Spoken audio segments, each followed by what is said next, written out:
성도 여러분을 축복합니다. 오늘 설교는 조금 어려울 수도 있습니다. 물론 전혀 안 어려운 분들도 있겠지만 제가 어제 저녁 12시 반경에 집에 도착해가지고 설교 원고를 쓰는데 몸은 피곤하고 시간은 짧고 그래서 원고 준비를 길게 못했습니다.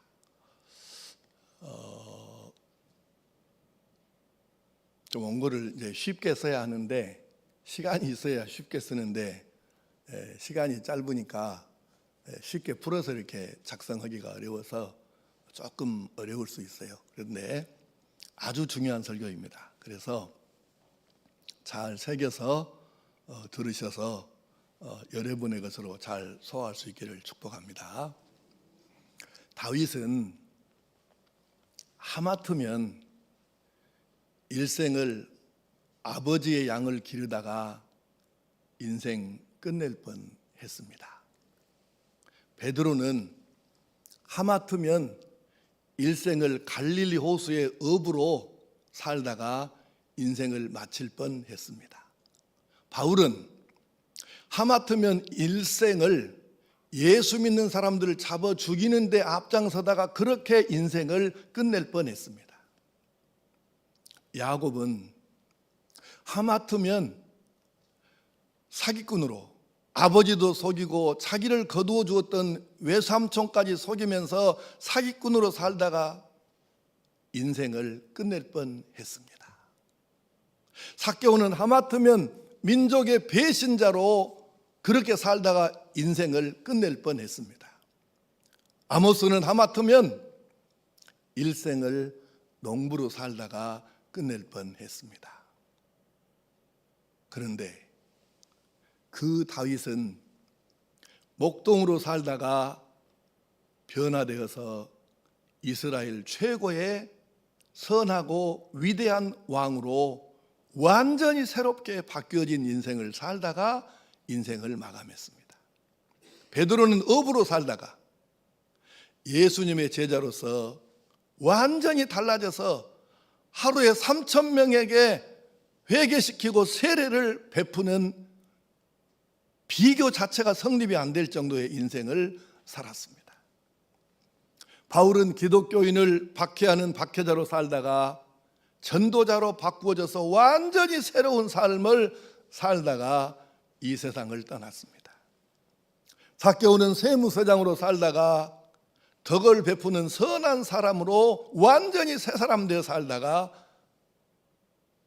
인생을 마감했습니다. 아모스는 농부로 살다가 선지자가 되어서 많은 사람에게 하나님의 뜻을 바르게 전달하는 정의의 사도로 선지자로 살다가 인생을 마감했습니다. 야곱은 사기꾼으로 살다가 완전히 변화되어서 많은 사람들에게 살아계신 하나님을 전파하고 하나님의 참신 되심을 증거하는 삶을 살다가 인생을 끝냈습니다. 여러분, 이게 뭘 뜻하는 것인가요? 자기 인생이 달라져도 너무 많이 달라진 것입니다. 그러면 전에 하던 일은 무엇이고 나중에 한 일은 무엇입니까? 이 사람들은 모두가, 이 위대한 신앙의 조상들은 모두가 처음에는 자기가 하고 있는 일이 자기가 해야 할 일인 줄로 착각하고 살았습니다. 그런데 아니었던 것이죠. 자기도 몰랐던, 자기 안에 숨어 있었던 또 다른 자기가 있었던 것입니다. 다윗은 자기가 아버지의 양을 치며 사는 목동으로 사는 것이 자기에게 맞는 것인 줄로 알았어요. 그게 자기인 줄로 알았어요. 베드로는 고기를 잡으며 사는 것이 자기 천직인 줄로 알고 살았던 것이죠. 바울은 자기가 기독교인 박해자로 사는 것이 하나님 뜻인 줄로 알고 그것이 내가 할 일이다 이렇게 착각하고 산 것이죠. 삭개오는 민족의 배신자로 살아도 내가 살 길이 이것밖에 없는데 어떻게 할 거냐 이렇게 생각하고 산 것이죠. 아모스는 농사 짓는 것이 천직인 줄로 알고 산 거예요. 야곱은 사기꾼으로 살면서도 사람들 앞에서는 자기가 천사인 것처럼 그렇게 살았지만 실제로는 그것이 아니었던 것이죠. 자기도 모르는 또 다른 자기가 자기 안에 있었던 것이, 그런데 자기 자신은 까마득하게 이 사실을 모르고 살았던 것입니다. 그러면 이들은 어떻게 자기 안에 있는 또 다른 자기를 찾게 되었을까요? 간단합니다. 나보다 나를 더 정확하게 아시는 분, 그분이 누구일까요? 나를 만들어서 세상에 내려보내신 하나님이십니다. 이분이 아니고서는 또 다른 진짜 내 속에 있는 나를 찾을 수가 없다는 것이에요. 하나님께서 다윗에게 너는 목동으로서 세상의 양 한 마리를 살리고 건지기 위해서 그렇게 네 생명까지 걸면서 사자와 싸우고 늑대하고 싸우고 이렇게 양을 사랑하고 있으니 너는 내 백성 이스라엘을 인도하는 왕, 사람들의 목자가 한번 되어봐라. 베드로에게는 그렇게 가난하게 살면서도 거짓 없이 정직하게 업으로 최선을 다하고 있는 모습을 보시면서 이제는 네가 사람들에게 예수님을 전하여 사람의 영혼을 건지는 영혼의 어부가 한번 되어봐라. 바울에게는 네가 비록 박해자이지만 나를 반대하고 그렇게 내 사람들을, 내 자녀들을 죽이는 데 앞장섰지만 그래도 너는 공부도 많이 했고 글도 잘 쓰고 매우 논리가 뛰어나니 성경을 기록하고 복음을 전하는 전도자가 되어라. 삭개오에게는 네가 비록 백성들의 등쳐먹어서 돈은 많이 벌었고 백성들에게 욕도 원 없이 얻어먹고 살지만 그러나 네가 가진 것이 많이 있으니 너는 그것으로 구제하고 베풀어서 인심을 얻고 존중받는 삶을 한번 살아봐라. 야곱은 그가 사기꾼 이상도 이하도 아닌데 그 야곱에게는 이제는 네가 사기치던 사람에서 사람들에게 선을 베풀고 하나님의 살아계심을 전파하고 많은 네 자손들이 내 백성이 되게 한번 해봐라 하신 것이죠. 이건 놀라운 일입니다. 이 우리 믿음의 조상들의 이야기는 하늘과 땅만큼이나 달라진 삶, 완전히 새로운 자기도 한번 상상을 해볼 수 없었던 이런 놀라운 자기가 된 것이죠. 여러분 생각해 보십시오. 언제 베드로가 고기 잡으면서 내가 설교하면 하루에 3,000명씩이 돌아올 것이다 이런 생각을 꿈에라도 한 번이나 해봤겠습니까? 바울이 예수 믿는 사람들 잡아 죽이는데 앞장서면서 내가 언젠가는 예수를 믿게 해서 수많은 사람들을 내가 하나님께 돌려놓겠다 이런 생각 한 번이나 해봤겠어요? 꿈에도 생각해 본 적이 없습니다. 일찍이 철학자 케일 케골은 이렇게 말했습니다. 사람 속에는 천사가 될 무엇도 들어있고 악마가 될 무엇도 그 속에 들어있다. 똑같은 한 사람인데 천사가 될 무엇도 그 속에 있고 악마가 될 무엇도 그 속에 있다는 거예요. 나는 그 말이 맞다고 믿어요. 왜? 한 가지만 보면 답이 딱 이해가 돼요. 바울 사도를 생각해 보십시오. 그가 예수 믿는 사람들을 체포에다가 사형 판결을 받도록 죽이는 데다 넘겨주었을 때 그것이 악마의 모습 아니면 무엇이 악마의 모습입니까? 근데 똑같은 그 바울이 변해가지고 생명을 바쳐서 지중해 연안, 유럽의 남쪽, 아시아의 서쪽, 아프리카의 북쪽 3개 대륙을 3번씩이나 돌아다니면서 생명 바쳐서 전도해서 엄청난 교회를 세우고 엄청 많은 사람들을 하나님께 돌려놓았으니 이것이 천사 아니면 무엇이 천사입니까? 한 사람이잖아요. 똑같은 사람 바울. 그런데 이 사람이 하나님께서 주신 진짜 자기를 발견하기 전까지는 마귀 이상 아니잖아요. 그런데 하나님이 주신 자기를 찾아서 속에 있는 자기를 끄집어내어서 속에 있는 진짜 자기가 드러나서 나타나니까 천사보다 뛰어난 하나님의 역사를 이루지 않았습니까? 나는 그래서 킬콜의 말이 맞다고 봐요. 사람 속에는 천사보다 더 나게 될 무엇도 들어있고 악마보다 더 나쁘게 될 무엇도 들어있는 거예요.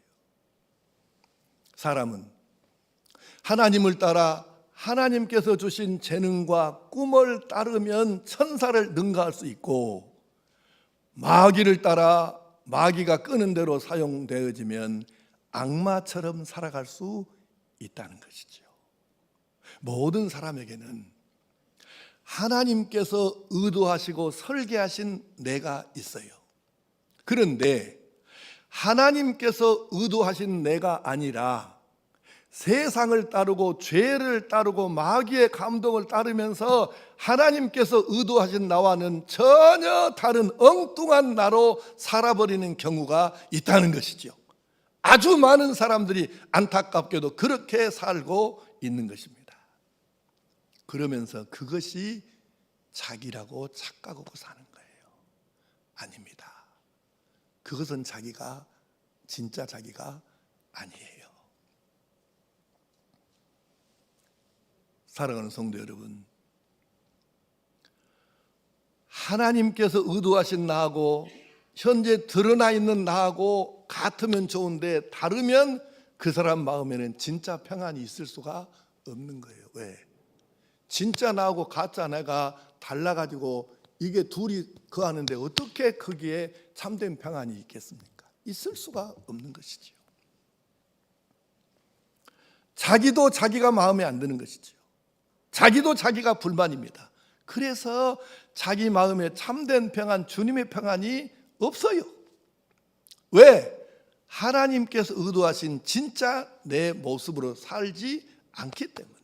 그래서 우리는 하나님께서 의도하신 바로 그 나, 진짜 나를 찾아서 그 나로 살아야 하는 것입니다.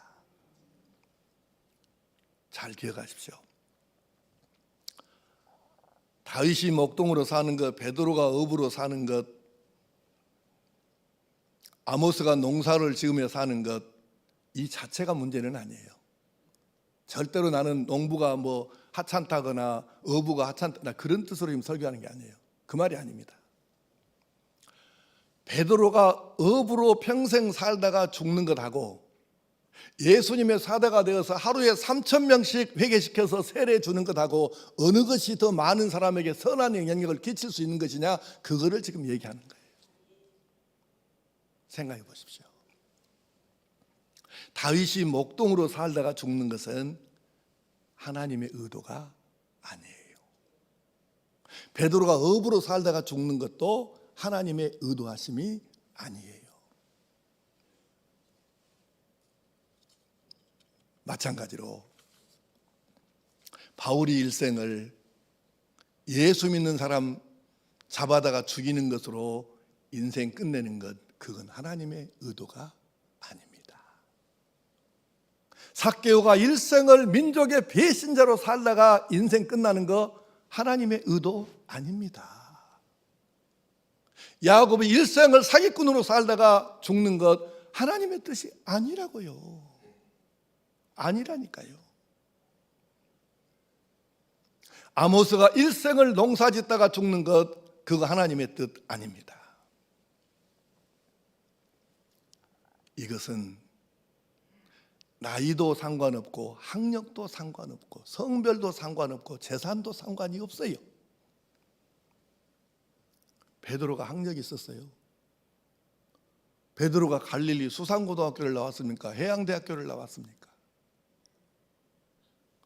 아무 상관없습니다. 나이는 또 무슨 상관이에요? 모세는 80살에 부름을 받았습니다. 나이가 무슨 상관입니까? 건강? 관계없어요. 하나님께서 의도하셨던 진짜 나를 찾아내느냐 못 찾아내느냐, 끌어내서 활용하느냐 못하느냐, 이것이 중요한 거지, 나이다 학력이다 건강이다 재산이다 그게 무슨 소용이 있느냐고요. 하나님께는 아무 의미 없는 것입니다.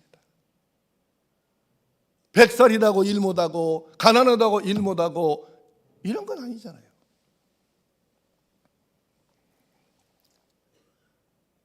다시 한번 생각해 봅시다. 목동 다윗에게는 광야에서 양들과 함께 살던, 고독을 씹고 살던 다윗에게는 자기도 모르고 아버지도 모르고 형제들도 몰랐던 왕이 그 속에 들어있었던 것이죠. 생명 바쳐서 하나님의 백성을 이끌 수 있는 왕의 능력이 다윗 속에 있었다 그 말입니다. 그것이 진짜 하나님이 의도하신 다윗입니다. 어부 베드로에게는 자기도 몰랐고 아무도 몰랐어요. 그런데 그 속에는 대단한 능력이 들어있었습니다. 여러분 생각해 보십시오. 아무리 올림픽 경기장에 사람들을 모아놓고 경기에는 그 관람객들 모아놓고 거기서 설교를 누가 한다고 칩시다. 지금 한다고 해도, 대단한 달변가가 가서 설교를 한다고 해도 3,000명 회개시켜서 세례 주겠습니까? 어려운 일입니다. 언제 무식한 베드로가, 어부 베드로가 내가 설교하면 3,000명씩 회개하고 나한테 세례 받을 거이다 꿈에나 생각해 봤겠어요? 그런데 자기도 모르는 이 설교의 능력이, 성령의 능력이 자기 속에 있었던 것이죠. 자기도 모르는 자기입니다. 근데 그게 진짜 자기라고요. 그게 진짜 베드로라고요. 박해자 바울에게는 엄청난 전도의 능력과 저술 능력이 숨어 있었어요. 우리가 가지고 있는 신약 성경에서 13권을 바울 사도가 기록을 했으니까 이런 대단한 능력이 그 속에 있었는데 자기도 그걸 모르는 거예요. 근데 그게 진짜 바울이라. 그 속에 있는 진짜 바울을 끌어내서 활용하니까 우리가 아는 그 바울이 된 것이지요. 세무서장 삭개오, 자기도 몰랐을걸요?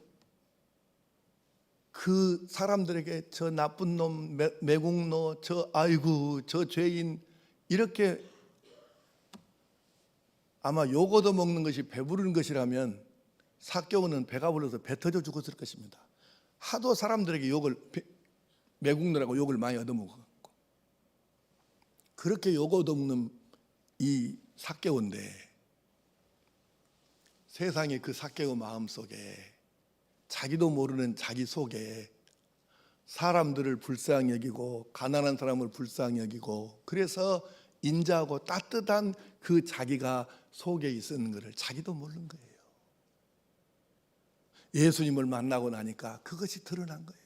진짜 자기가 내 재산을 반으로 딱 잘라서 가난한 사람들에게 다 나누어 주겠습니다.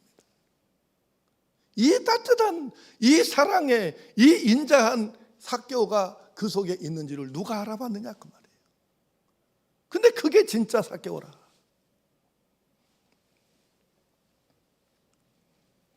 겉으로 지금까지 드러난 나 말고 또 다른 강력한 내가 내 속에 있었던 것이죠. 어떻게 이 나를 끌어낼 수 있을까? 내 속에 있는 진짜 나를 끌어내야 합니다. 그러려면 첫째, 구원의 확신이 분명해야 합니다. 나를 지으신 하나님, 하나님의 그 능력과 나의 창조주이심을 인정해야 합니다. 왜? 나보다 나를 더 잘 아시는, 내가 너를 이렇게 지었다, 만들었다 하시는 창조주 하나님을 인정을 해야 그 하나님께서 감동을 주실 때 순종할 수 있잖아요. 그래서 나보다 나를 더 잘 아시는 하나님의 능력과 나의 창조주이심을 인정하고 고백해야 합니다. 그리고 감동을 주실 때 순종해야 합니다.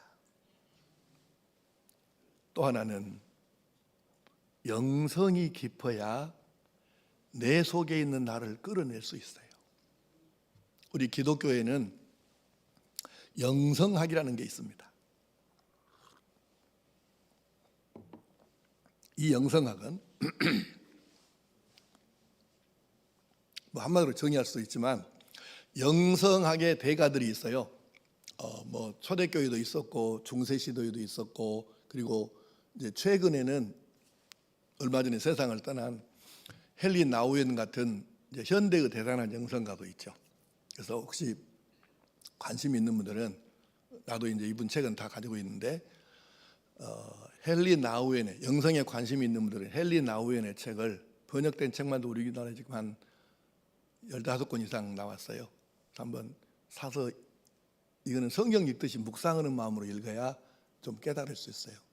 쉽기는 한데 영성이 깊어요. 그래서 이런 책들은 여러분들도 좀 읽어보시면 매우 좋습니다.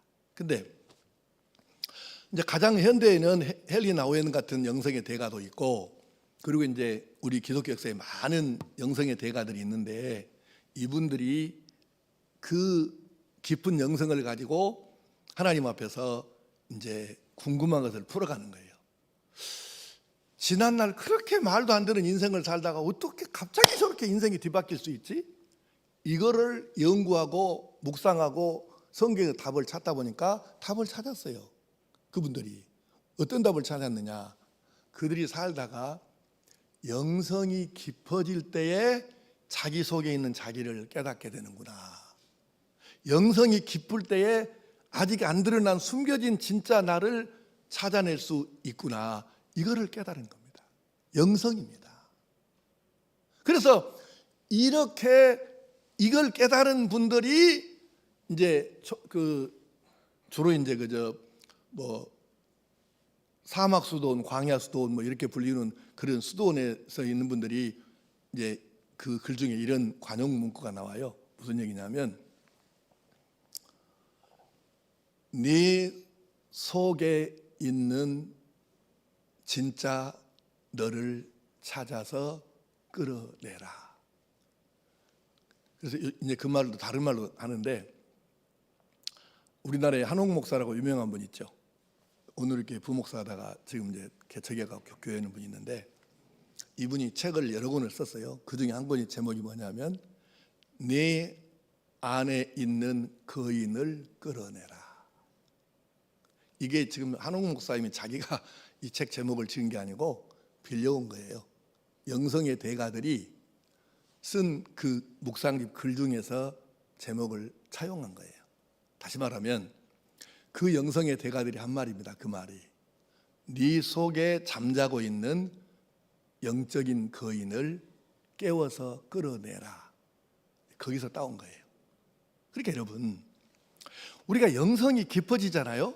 그러면 하나님께서 원래 의도했던 진짜 나를 깨닫고 이걸 끌어올려서 그 진짜 내가 드러나서 나가 되게 하는 거죠. 이것을 말하는 거예요. 그래서 여러분 잘 한번 생각해 보시고요. 하나님께서 원래 의도하셨던 나하고 현재 살고 있는 드러난 나하고 일치되면 최상이에요. 근데 그게 아니고 현재 내가 드러나 가지고 사람들이 알고 있는 나하고 하나님이 의도하신 진짜 나하고 이게 괴리 현상이 생기면 이제 이게 복잡한 거예요. 이중인격자도 되었다가 복잡합니다. 이게 골치 아파요. 이게. 그래서 영성을 깊게 해야 내 안에 있는 하나님 의도하신 진짜 나를 깨닫게 되고, 그걸 끌어올려서 그 진짜가 가짜 나를 잠재우고 진짜 나가 드러나서 새 내가 되는 거죠. 자, 어떻게 해야 이것이 가능할까? 가장 쉬운, 우리가 너무 잘 알고 있는 방법이에요. 첫째, 예배에 성공해야 합니다. 예배 중에 이것을 깨달을 수 있어요. 여러분이 영으로 예배를 드리잖아요. 그러면 예배 중에 이것이구나, 그걸 깨닫게 돼요. 두 번째는 말씀 묵상에 깊이 들어가면 말씀을 묵상하다가 하나님이 의도하신 나를 깨닫게 됩니다. 말씀이 답이거든요. 그래서 성경을 글씨만 읽어가지고는 10독을 하든 100독을 하든 별 관계가 없어요. 근데 단어 하나, 문장 하나 가지고 묵상을 하는데 몇 시간 지나서 며칠을 해도 이 묵상이 끝이 안 나고, 이렇게 묵상에 깊이 들어가면, 말씀 묵상에 깊이 들어가다 보면 반드시 진짜 자기를 발견하게 됩니다. 세 번째는 영으로 하는 기도일 때 가능해요. 입으로만 하는 기도에 갖고는 이게 안 돼요. 내 속에 있는 영이 하나님을 향하여 기도하면서 하나님과 소통하고 하나님과 온전히 주고받는 은혜가 있을 때에, 영적인 기도할 때에 자기를 발견하게 돼요. 자, 세 가지를 말씀했습니다. 내 속에 있는 내가 드러나고 이걸 끌어올려서 그가 나를 끌고 가게 해야 합니다. 진짜 내가 나를 끌고 가야 내가 잘되고 내 인생이 신나고 보람이 있고 행복하게 되는 것이고, 하나님께서도 물론 인정하시고 상을 주시지요. 진짜 나, 하나님께서 의도하신 나, 내 속에 있는 또 다른 나를 끌어올려서 살아야 우리가 하나님 의도하신 바로 그 사람으로 살게 될 줄로 믿습니다. 다윗은 목동에서 대단한 왕으로서 이렇게 진짜 자기를 찾아서 완전히 새롭게 하나님의 뜻을 이루고 보람과 감격 있는 삶을 살았습니다. 베드로는 물론 업으로 살았어도 최선을 다해 살았으면 작은 행복을 누리고 살 수도 있었겠지만, 그가 어부에서 예수님의 수제자가 되어서 전도자로 나섰을 때 어떤 날은 하루에 3,000명이 회개하고 돌아왔으니까 그가 평생의 전도에서 구원시킨 영혼이 도대체 몇만 명, 몇십만 명이란 말입니까? 업으로 살다가 죽는 것이 낫겠어요? 이렇게 사도로서 설교자로 살다가 죽는 것이 낫겠어요? 진짜 자기를 찾아야 될 이유가 바로 여기에 있는 것입니다. 바울 사도가 평생을 박해하다가 예수 믿는 사람들 잡아 죽이는 일을 하다가 죽는 것하고, 그가 직접 전도자가 되어서 이렇게 바꿔져 가지고 진짜 자기를 찾아서 헤아릴 수 없이 많은 교회를 개척하고 헤아릴 수 없이 많은 영혼을 구원시킨, 이렇게 사는 게 진짜겠습니까? 박해자로 사는 게 진짜겠습니까? 답은 정해져 있잖아요. 우리 신앙의 자랑스러운 조상들은 그렇게 살았습니다. 하나님께서 의도하신 바로 그 나, 진짜 나, 이제 우리도 이것을 찾아서 끌어올려야 됩니다. 오늘 신년 두 번째 주일입니다. 오늘까지만 신년 준비하는 말씀은 하고 이제 말씀을 마치려고 해요. 어떻게 해야 내가 2004년을 하나님이 의도하신 진짜 나로 살 수 있을까? 어떻게 해야 내가 남은 나의 인생을 하나님께서 의도하신 진짜 나로 살아갈 수 있을까? 이 말씀을 여러분 잘 새기고 내 자신 자기에게 적용해서 그렇게 하나님이 의도하신 진짜 나로 살아서 2024년을 승리하고 남은 인생도 그렇게 승리하는 삶을 살아갈 수 있기를 축복합니다. 기도하십시다. 아버지 하나님,